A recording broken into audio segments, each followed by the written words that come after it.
From the New York Times, I'm Sabrina Tavernisi, and this is The Daily.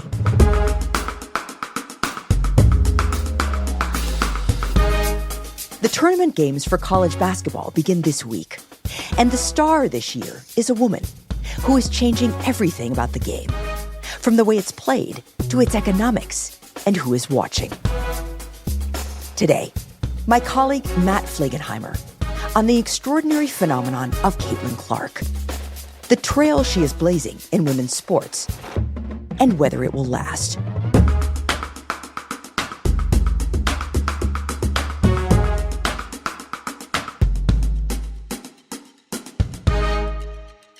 It's Thursday, March 21st.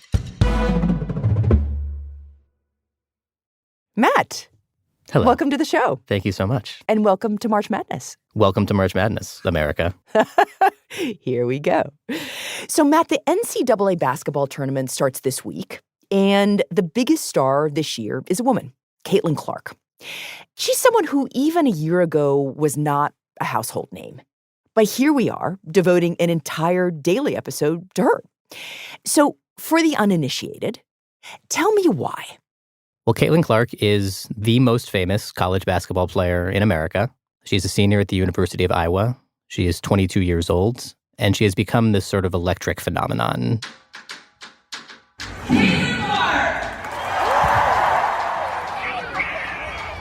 She is selling out arenas and really being this sort of master of ceremonies at every game that she's in. There is a quality to her. When you walk into the arena, you know that she is the person that everyone has come to see. Every camera is pointed at her. Every cell phone is pointed at her. Every fan is watching her warm up.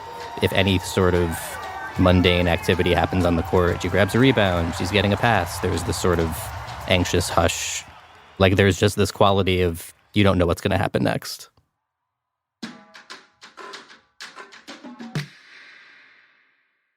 And beyond being a sports story, the story of Caitlin Clark is really about this kind of broader cultural phenomenon and really speaks to a sea change in the way that women's sports are being consumed. So this really reminds me of when I was in high school in the 1980s in Massachusetts, and there was this player, Larry Bird, who played for the Boston Celtics, and he was just electric, and everybody wanted to watch this guy play.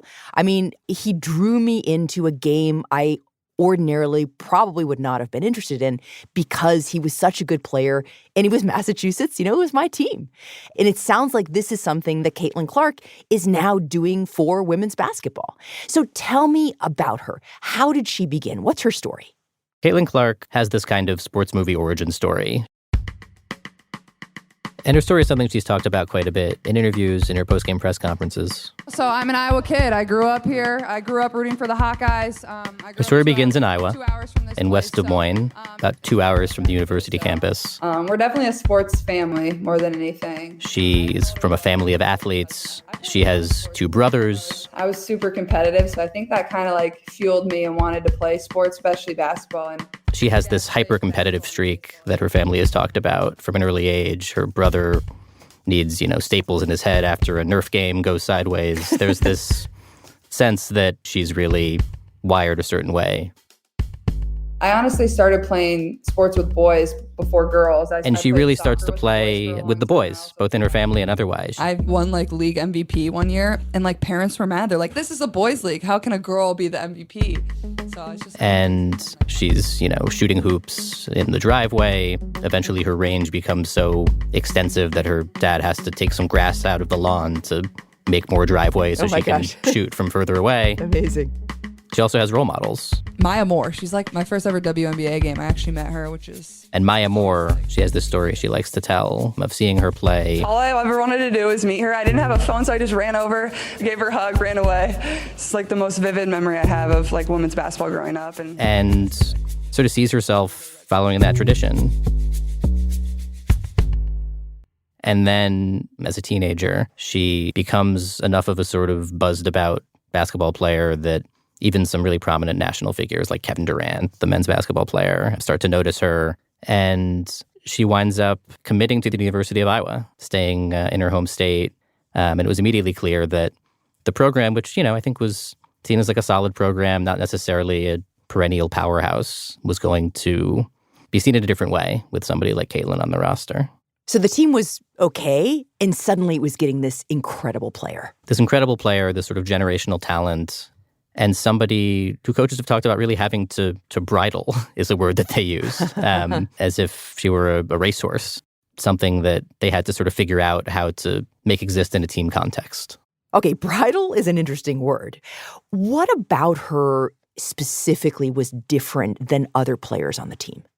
She just had talents that not a lot of players had. And her coaches and teammates have talked about her own expectations of herself being so high that sometimes her expectations of her teammates were such that she could be disappointed if they bobbled a pass that she threw that they didn't expect, if they missed a shot off of some pass of hers, if the coaches did something that she didn't necessarily think was wise. So there was this sort of a learning curve for her and for the team and her coaches for how to best channel all of that in a team setting. Here's Clark. She fires, and goes! She hit it! But certainly the talent was clear. Wow! She was, a leading scorer as a freshman. Holy smokes! Another deep three from Caitlin Clark. She was taking these long three-pointers from all over the court. Clark from the logo! There's a logo at midcourt in Iowa that's a sort of Hawkeye beak. Clark! Oh my gosh! And she's taking shots from like the edge of the beak. In other words, from very far out, right? From very far out, with this just boundless shooting range, pulling up from places on the court that most players wouldn't conceive of shooting from, and consistently making shots. And having a defense need to sort of account for her so far away from the basket creates room for other players to operate. Okay, so when does she go to stratospheric fame with that? So in last year's NCAA tournament, March Madness, round after round, she is just carrying Iowa with these spectacular viral moments, these incredible passes, with a roster that's not necessarily considered a real powerhouse in the tournament. And it's compelling to watch, obviously, seeing somebody shoot from that far, seeing somebody carry a team like that, beating teams that maybe seemed more formidable than Iowa. And the attention grows. She acquires a nickname at the time, Ponytail Pete, after Pete Maravich, who was an incredible college basketball player and professional in the 60s and 70s. He did not have a ponytail. He did not have a ponytail. He had pretty shaggy hair. He maybe could have had a ponytail if he wanted to. And has this really spectacular run all the way to the Final Four, where they face off against South Carolina, seen as the best team in the country, undefeated to that point. I was a big underdog. And on the strength, really largely of Caitlin's brilliance on the court, they win. Wow. They defeat the sort of Goliath. They go to the championship game. And really nobody saw them getting that far. And the national championship game is underway. So what happens in that final game? So in that final game, it's Iowa against LSU. Louisiana State, which is another really compelling cast of characters. A loaded roster headlined by Angel Reese, their star player. Angel Reese, gorgeous delivery inside. A really colorful coach, Kim Mulkey. Smart awareness by LSU on these mismatches in the post. And it does sort of pit these two programs against each other, two really compelling casts of players and supporting characters meeting in this epic final. Clark again! It's a very competitive game, back and forth. And it's viewed by almost 10 million people. Wow. Which is a far and away record for a women's final. Really not that far off from the men's final. And they see a good game. 71-64 LSU in front. You see the bench advantage. It's not down to the wire to the very end necessarily. A competitive game, but it's not quite enough. They lose.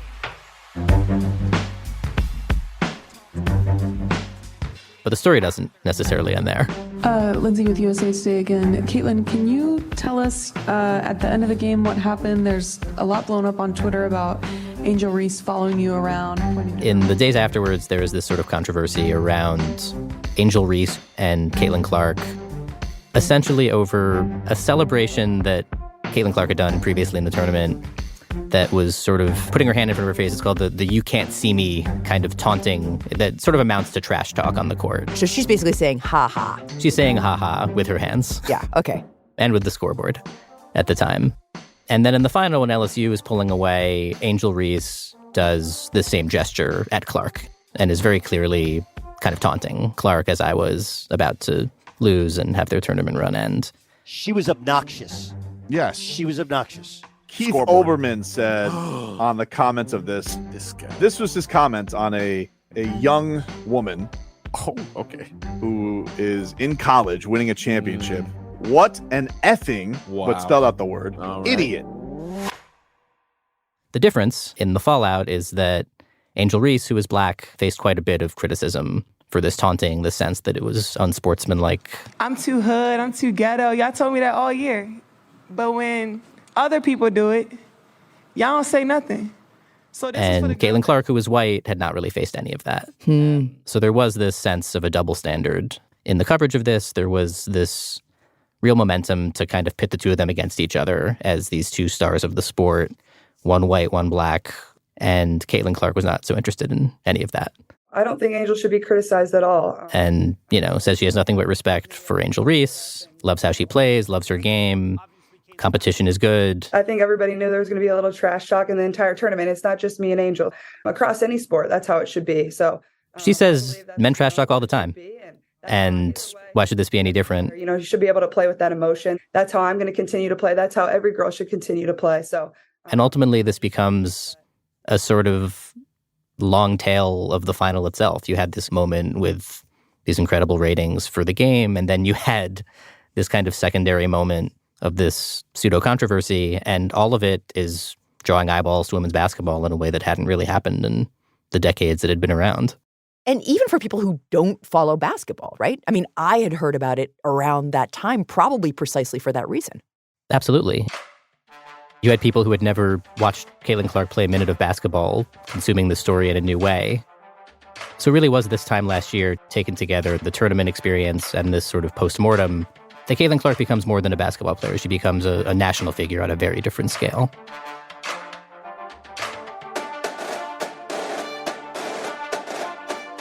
We'll be right back.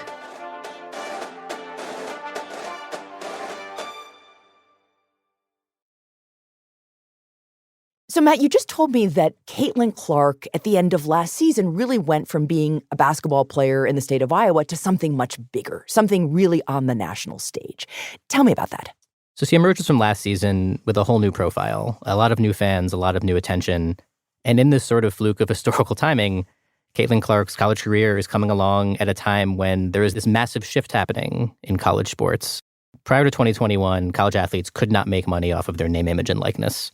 Now, that's a possibility. So that combined with being an extremely effective narrator of her own story, she's becoming extremely famous in a time when becoming extremely famous as a college athlete is very lucrative business. So, okay, this translates to sponsors and advertisers. Presumably, they come calling.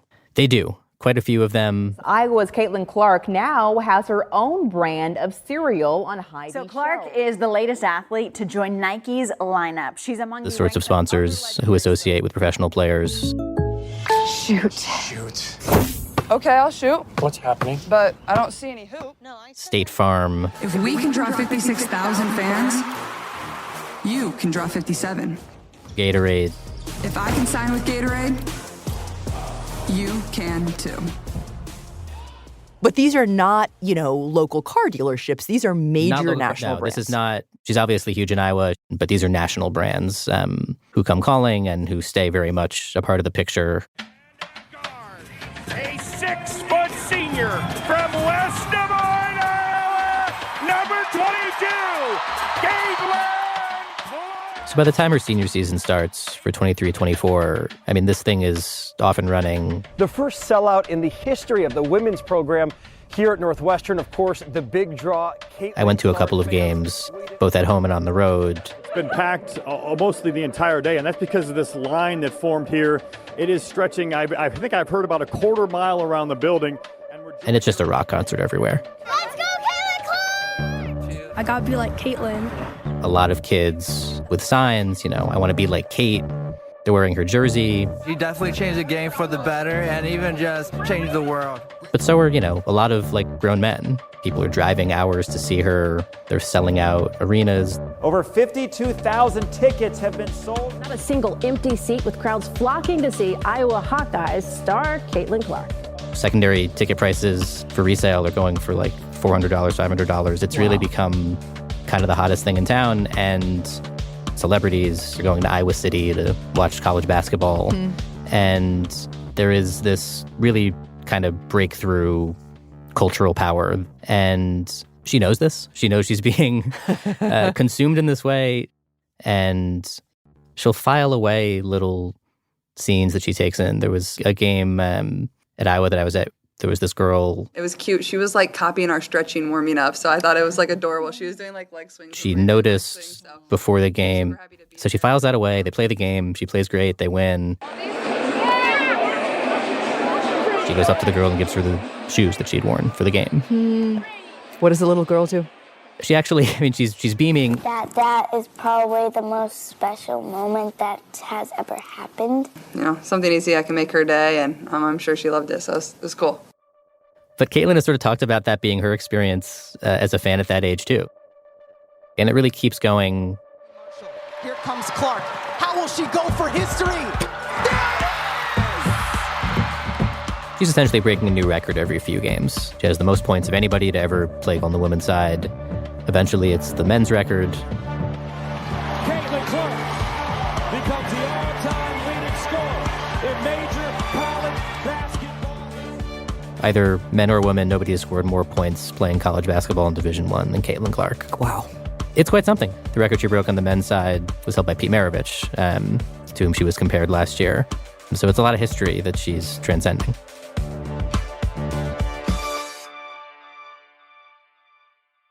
And you see the sport itself start to reap some of the benefits of this newfound attention. The television contract for the women's tournament valued the tournament at $65 million annually, which was a many-fold increase over the last contract. There is a sense that ratings will persist. And she's also not the only player in the country right now getting a lot of attention. There are great players throughout the college game, including Angel Reese, Juju Watkins, who's a freshman at USC, who are really, frankly, bigger stars than any men's college basketball player right now. So this doesn't just begin and end with Caitlin, and it won't end for college sports when she leaves. Obviously, Caitlin Clark will not be a college basketball player forever, but she helped drive attention to the sport, and there is a hope that it can sustain itself after she's gone. So this tremendously popular college player is really kind of blowing up the sport economically and culturally. But as you say, she's not going to be in college forever. At some point, she's going to graduate. She will. So she faces this choice. Despite being a senior, there was this allowance given to athletes during COVID to stay for an extra year. So really all year she's faced this choice. People have asked her about it constantly. Will she go back to school for a fifth season or will she turn pro? But Matt, why wouldn't she go pro? I mean, isn't it every athlete's aspiration and goal to go pro? I mean, she's getting a ton of attention, selling out stadiums. Why would going pro even be a question? Yeah, if she were a male college athlete playing basketball, this might be a lot more straightforward. The best players in college on the men's side tend to go pro at the first opportunity. There is money to be made. There are eyeballs in the NBA. On the women's side, there is the WNBA, the Professional Basketball League for Women, and it's just a very different thing. It's a league that has gotten far fewer viewers than women's college basketball. It is a league that doesn't have the attendance of the games that Caitlin Clark has been playing in at Iowa. And for some context, there were more than 9 million people, almost 10 million people who watched the national championship game that Caitlin Clark played in last year. The college tournament, the WNBA finals last year for the professional league were viewed by under 1 million people. So we're talking about, a fraction, a tenth. So much less. So much less. And, Caitlin Clark is not making a kind of formal salary as a player in college, but her stature does afford her a kind of profile that has made these sponsorships possible, that has made her earning potential pretty stratospheric. And it's hard to say if that will translate in a league where the viewership is not the same. Being the biggest star in college basketball at the moment affords you a bigger platform than being the biggest star in the WNBA. It's just not consumed in the same way that college sports has been. And why is that, Matt? I think there's a couple of reasons. There is this kind of tribal quality to college sports fandom. You You go to a school, you become a fan of a school, you live in an area, you become a fan of that team. Mm-hmm. The WNBA is such a young league. It's, barely older than Caitlin Clark is. Mm-hmm. There hasn't necessarily been that same attachment formed to the teams. And despite a lot of really passionate fans and some improvements in attention over the years, there was the Olympic team having women's basketball in 1996. There was the onset of the WNBA, obviously. There have been moments with stars in the league like Amaya Moore, Diana Taurasi, but it hasn't sustained in the way that I think some might have hoped. Okay, so far lower viewership. I'm assuming that that's translating into lower salaries. It does. Far lower salaries. Caitlin Clark, who's widely expected to be the first pick in the draft for the WNBA, will make about $75,000 in salary per rookie season. That's pretty low. It's pretty low, particularly when you compare it to the NBA. The first pick last year makes about $12 million this year. And it just accelerates on the veteran scale, too. So you have like the very best players in the WNBA making more than $200,000 as the kind of ceiling. But we're talking about just a totally different stratosphere than the men's game, where you have all sorts of contracts in the tens of millions per year. Caitlin Clark's been compared to Steph Curry in the NBA, the incredible shooter from Golden State. He makes about $50 million a year. God, that's a huge differential. Huge differential. So what you've seen a lot of female players do over the years is supplement that income by playing abroad in other leagues professionally. This is why Brittany Griner was in Russia. It's why players have traveled internationally for many years to try to make some of that money that wasn't available to them in WNBA salary some other way. Okay, so Caitlin Clark had this decision to make, go pro or stay another year in her college team. What did she decide to do? She decided to go pro. And I think there are a couple of reasons for that. I think there's a real strong basketball case. Going back to Iowa, having that experience again, maybe she doesn't grow as a player in the same way that she might to go pro, compete against the best. There's also the sponsorship side. She actually can, retain a lot of the sponsors that she's had. Gatorade's sticking with her. Nike's going to be around. And, I think there's a sense that she might be the exception that changes things. She hopes that she is part of the, next generation of players who can draw more eyeballs to that league, who can maybe over the long run raise salaries, bring sponsorship dollars to the pros. She also can't stay in college forever. She can't be in Iowa until she's 40. So essentially, Caitlin's bet here is that she can take all of her firepower that she has right now and potentially transform women's basketball. But how likely is that really, Matt? It's hard to know at this point. There are some data points so far that are pretty encouraging if you're Caitlin Clark at the WNBA. Tickets are already being sold. Ticket prices are up because of the demand for games for the Indiana Fever, who have the first pick in the professional draft coming up, are expected to take Caitlin Clark. So this hasn't even happened yet. She has not been officially selected first, and we're already seeing ticket prices and ticket sales spiking in anticipation for Caitlin Clark showing up. But I think there is a sense that she is entering the league on a different level of stature with a different profile, but it's untested. So, Matt, what does the phenomenon of Caitlin Clark tell us about women's sports? It tells us it's come a pretty long way.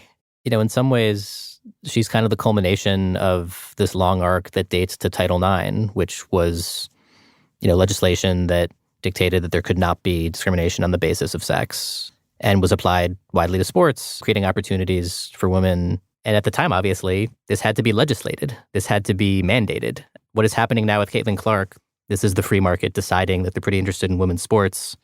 Sports is a business, and there is a strong business case, as many sponsors are deciding for themselves, to watch Caitlin Clark, to follow Caitlin Clark, for leagues to want Caitlin Clark in their midst.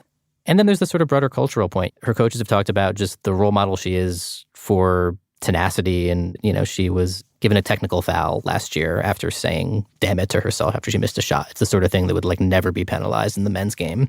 They printed T-shirts that said damn it, and she posed with somebody. She has owned the kind of competitive streak that men have been owning for so long. And I think modeling that beyond the sort of business case is a real legacy that she's left. Yeah, don't judge me differently, right? Don't judge me differently. And, her coach still thinks that there is not as much latitude given to women athletes. And I think that's certainly true. But it's moved some. I think there is certainly more space given to that kind of competitive fire in a female athlete than there might have been even a few years ago.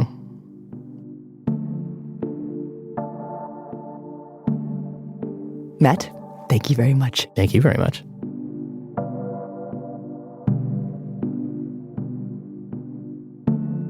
Iowa is scheduled to play on Saturday.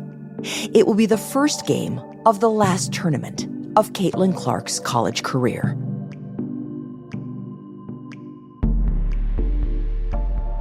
We'll be right back.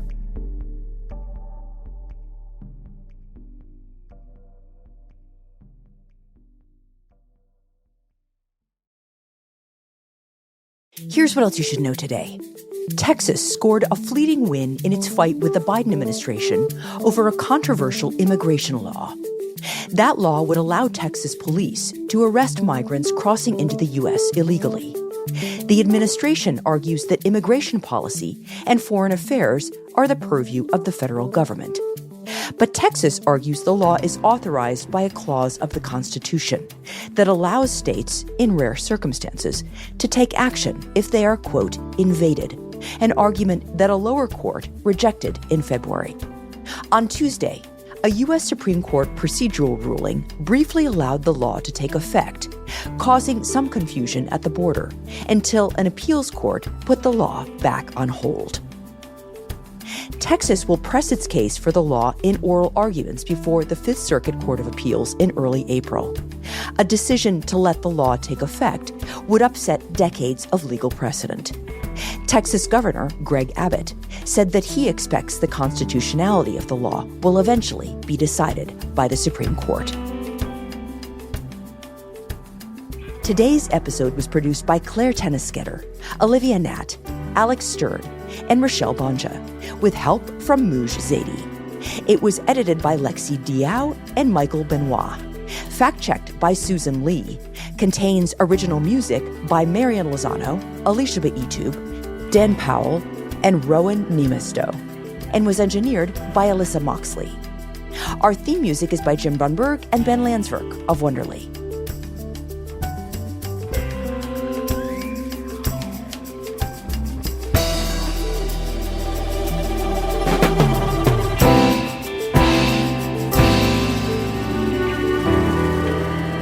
That's it for The Daily. I'm Sabrina Tavernise. See you tomorrow.